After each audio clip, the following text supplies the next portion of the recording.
You're probably thinking I'm a goner. But the thing is, I've died 1,000 times. Because a regen has always been the strategy. Let's do this. One more time. So you're probably asking yourself, what the hell was that? Let's get into the theory why. Let's get this.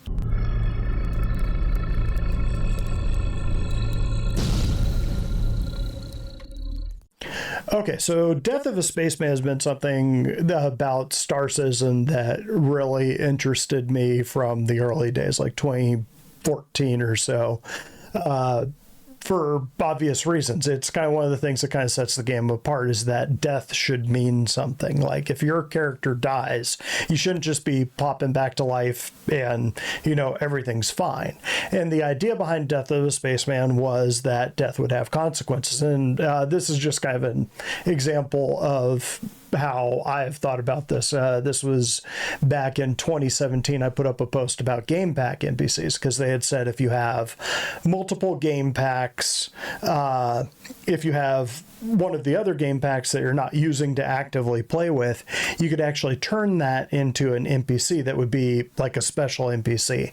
So I was kind of trying to get more information out of them, like what does that mean? What happens if my character dies? Is that game pack NPC going to be loyal to the new person? Like, how does this play with Death of a Spaceman? How does this play like agent smithing and stuff like that? But there was things that they could answer, and there's things that they couldn't answer.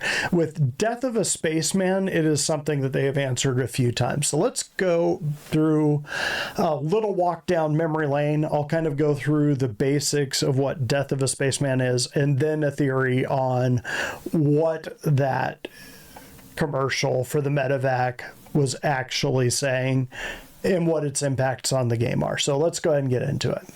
So Death of a Spaceman, you can see this is February 5th, 2013. So this one just kind of goes into the basics of it.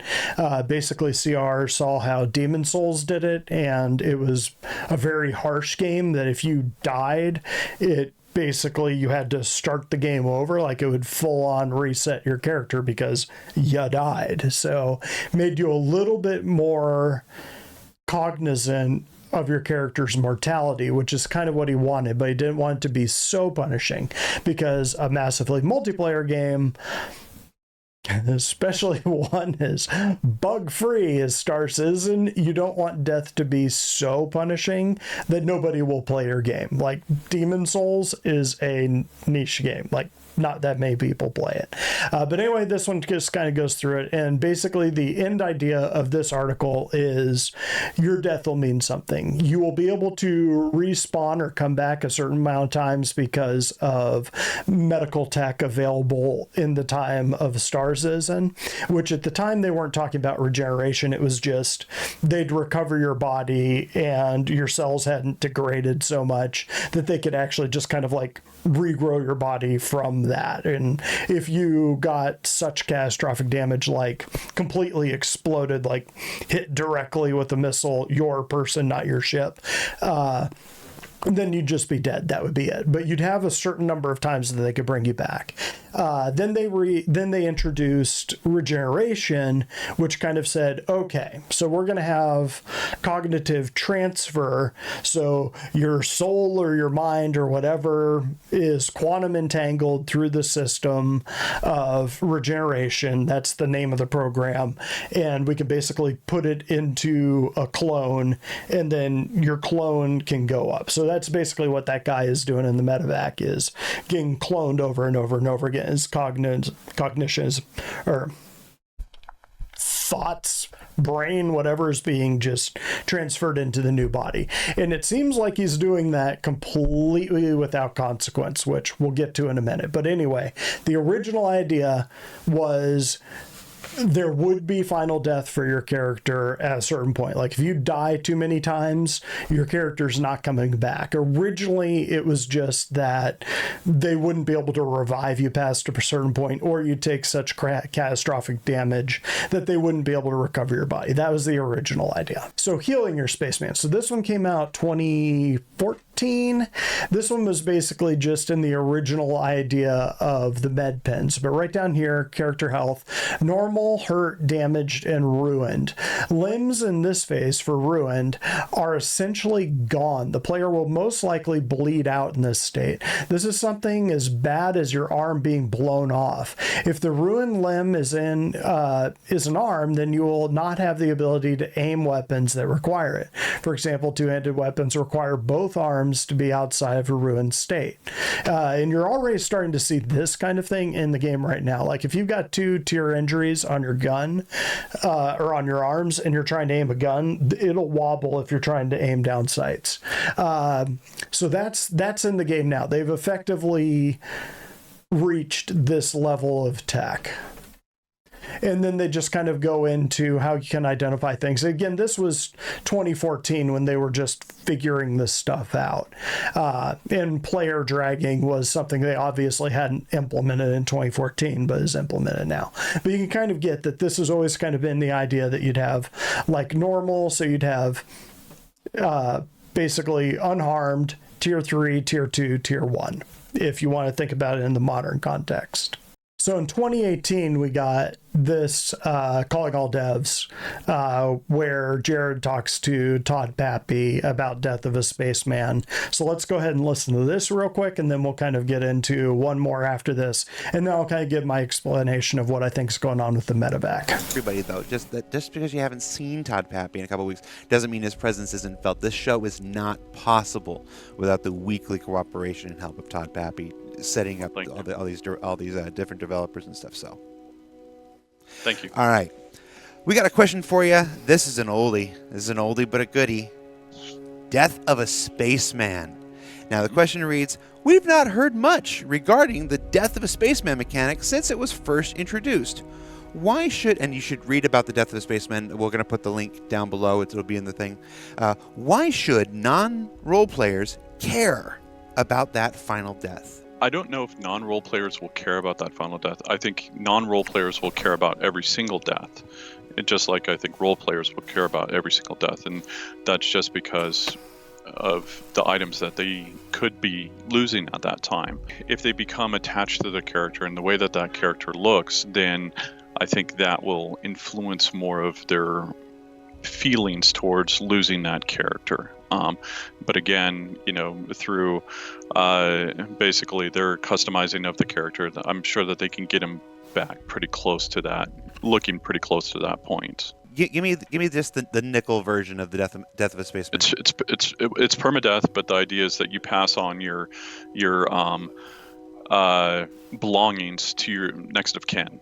And with Death of the Spaceman, the idea is that you can die, so many times and basically be revived, but you've lost a lot of your equipment that you took out on that journey.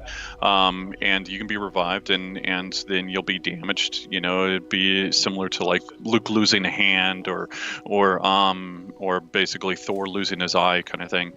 Spoilers for people. Bye, Todd. So basically the long and the short of that was that this is back when they were talking specifically about Death of a Spaceman. What happens when your character actually dies for the last time? Like, they can't bring him back. The only real consequence as a player would be that you would lose that stuff. This would eventually evolve to your reputation, because they realized they needed another cost on top of that. And so advancement starts as in, yeah, you can get bigger ships, but the real advancement will be the reputation you gain with various factions. So you might reach a point where you've just got a toxic reputation with everyone, and Death of a Spaceman kicks in, and it might actually be a good thing for your character. Like, you get to kind of start from scratch. Well, not from scratch. It builds up you kind of get half the reputation that your old character got, or some sort of nebulous number we haven't heard yet. But let's push on through history. So this is a little bit closer to modern times. This is when they launched the Apollo, and this was 2018. And they were just talking about medical gameplay in general. And so you can sort of see it's building off the same thing, although now they have tier 3, tier 2, tier 1, as opposed to healthy, damaged, and ruined. Instead of ruined, you have tier 1. And then they're talking about healing and stuff like that, finding and healing people. And now they talk about respawning. So in the near future, new respawn points will be introduced, and that was regeneration. Being near a major location like Kirsten will give you the option to respawn in their dedicated facility, but dying on a remote moon would only give you the option of smaller medical outposts. Having a medical ship in the vicinity allows you to respawn there, providing a bed is available, but this is only for a limited amount of time before returning you to elsewhere. So who the hell knows what that means? But as mentioned in Death of the Spaceman, the goal is still to show how many deaths and respawns your character has experienced, or for that to have a somewhat persistent effect over time. Now, this is where they start getting into, we're introducing regeneration, but there is going to be a consequence from it. And what they kind of did was, prior to this, if we're respawning you in a hospital, you'd have a brand new body. So if you got your arm shot off, getting respawned would be a benefit. Why would you ever get like a cybernetic limb if you could just grow a new body? You know, just take a head dive off a building and you get a brand new body. And so regeneration, one of the things they wanted to push was there would actually be consequences. So not even consequences with the final death, but each time you died, there would be trauma accrued on your body. So when you come back, when the thing spawns you, your mind transferring over through that regeneration system would actually have an impact on the clone. So you may have an arm, it's just not going to work because your brain is convinced it got blown off because of the trauma from the previous event of you dying. So there would be a cause and effect that would kind of ripple through your character as it went. And that was the idea behind regeneration. So when you see something like the Medivac, where the dude's like, regeneration was always the plan, and you know, he comes back 1,000 times. Let's get into what I think is happening here. But before I do, let's jump into one more, which is pretty recent. I believe this was 2020. Let me check. Yeah, this one was October 2020. So let's just go ahead and listen to part of this real quick. This whole one was on Death of a Spaceman. This one's probably going to go a little bit long, whatever. We're all very loquacious. So I'm going to sit back. Let's jump into this. Death of a Spaceman as a primer. Let's introduce it to people. We haven't talked about it in a while. Just, what is it? The idea of Death of the Spaceman is to try to get some kind of meaningful consequence to dying in a game. So, like, you know, most games you play, modern games anyway, you die, you respawn back, you know, a few seconds before you die, and you keep on doing it again. So it doesn't really feel like there's much consequence to dying, and a lot of times your gameplay approach is pretty sloppy. I mean, like, I know when I'm playing you know, a standard FPS shooter in the story mode, I just keep blasting into people. I don't really think about it. I die, I start again.